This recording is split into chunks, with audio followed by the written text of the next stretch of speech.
Hello, welcome to my channel. So in this video I'm going to share a one pot biryani recipe that is like my go-to standard recipe when we are traveling. I tend to do this every alternate day when we are out because it's just so simple, so filling, and very healthy. I hope you like the video. Please subscribe to our channel for more updates, and also like if you have any favorite travel meal recipe to share, please let me know by leaving a comment below.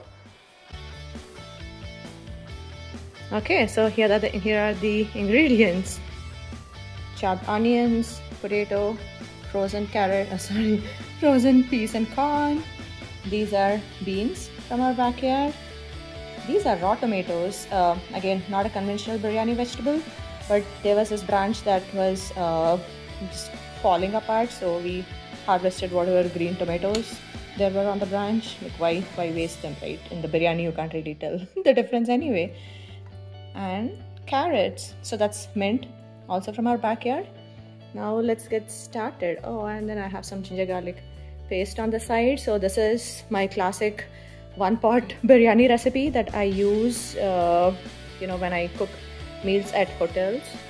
This is like a shortcut recipe. It's not as detailed as what I typically make at home, so there are substitutes, like ingredient substitutions.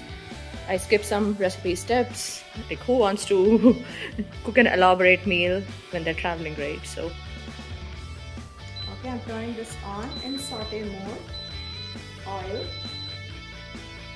I buy a small container of oil when we go on trips. So this is what I use at home. Extra. So this is like a blended olive oil that I got from Costco, not the pure EVO. But when we go on trips, I buy smaller containers. I don't really care about the brand or what oil that is, because I know I'll only use it for 3 or 4 times, so I don't spend too much trying to find the healthiest oil.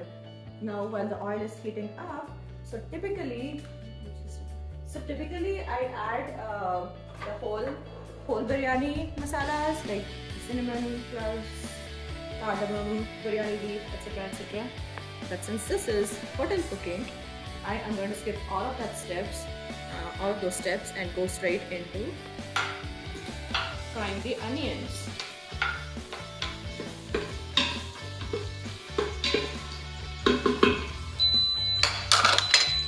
Okay, we'll give them some time to fry. The pan's really hot. I think the temperature that this one maintains is higher than what I get on my stove, so things cook rapidly. Next is the ginger, garlic and green chili paste. So when I travel, I take this small jar. Okay, so this is a road trip recipe. So road trips, I have a smaller grinder and the smaller jar that I take with me. But when we are flying, I carry a 3-quart InstantPot, and instead of making the ginger garlic paste, I just chop ginger and garlic separately and add them, like how you would do with the hakka noodles. So it's still the same flavor. Yeah, not the same flavor, but a good substitute, and you can't tell the difference if you used a paste or like finely chopped ginger and garlic. That's warming up. Potato. I'm making a small batch today just for 2 people, but yeah, you could double to whatever ingredients scale up when you're cooking for a crowd. Also at home, I add ghee to the pan. I don't carry ghee with me on trips. Like, traveling light is convenient, so I try to pack whatever minimum I need for cooking. But yeah, adding ghee at home is good. So this is my home, so I'm going to toss in some ghee.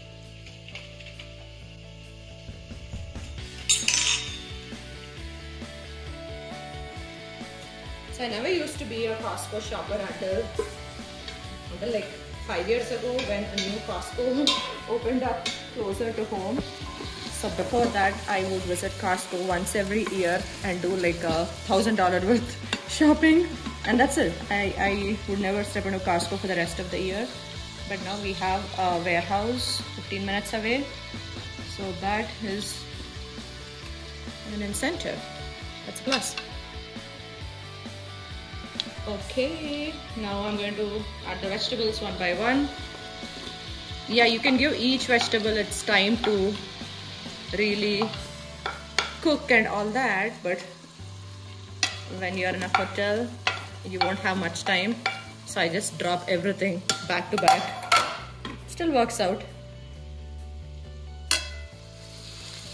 Okay, so that's everything. Okay. So at this stage, I'm going to add some salt.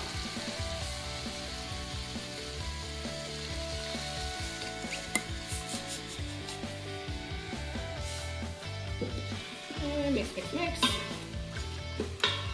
Okay, now I'm going to forget the pot for a little bit. Okay, let's give that a nice mix now. It's been cooking for about 2 minutes. So I'm going to toss in the frozen peas and corn. So another idea here is to use frozen vegetables when you are doing this in a hotel, so that saves you time in cutting the veggies. I also do that sometimes. Okay, and then mint leaves. Yeah, I skip this when we are traveling. Who has the time to buy mint? And also you'll hardly use like 10% of the bunch, so why toss away the rest? So this is an improvisation for home cooking. Now, where is my biryani masala? Okay, so this is the Everest biryani masala. I store my spice powders in these little jars with their names written on Sharpies. Maybe I'll do a pantry organizing video sometime and share some tips there. So that's 2 spoons for 2 cups of biryani. It is starting to smell good.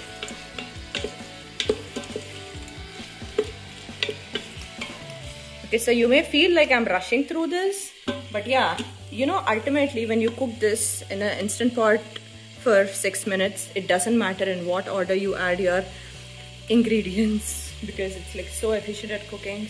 You can't tell if you know, slow fried each veggie or you did something in a rush like what I'm trying to do here. So just do something quickly. Now this is rice, basmati rice, 2 cups of basmati rice. So in the right amount of water, I do 1 cup to 1.25 in the Instant Pot, so that is the texture that my family likes. Okay, nice and neat.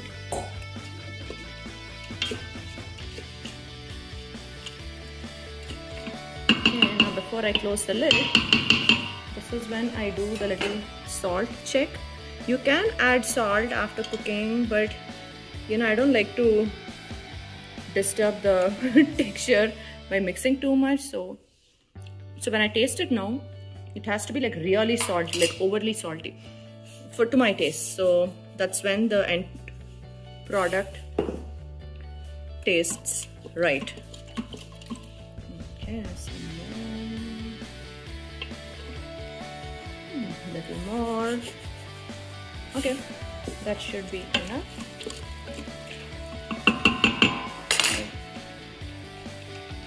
So I'm going to seal this, stop the saute mode, and pressure cook for 6 minutes. Good to go. So it was 6 minutes past the time. I tend to cancel the cooking at that point and also force release the pressure so that way the cooking stops. Even though it says keep warm, there's technically something going on because this is under a high pressure. So stop it, take the pressure out, release the steam, and then I will open the lid as soon as the little pin drops. Okay, biryani is all cooked and ready to serve. So at this stage, I don't mix too much because that makes it mushy.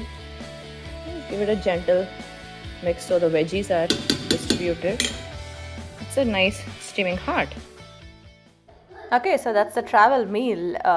yeah, we are eating it for lunch after visiting SeaWorld. Alright folks, thank you for watching. Remember to subscribe to our channel to stay updated on the videos that we make on a wide variety of topics, from travel to cooking to, you know, raising healthy and happy kids, to gardening, and a lot more categories. Yeah, there are a few other videos that have already been uploaded to the channel. Remember to check them out before you leave.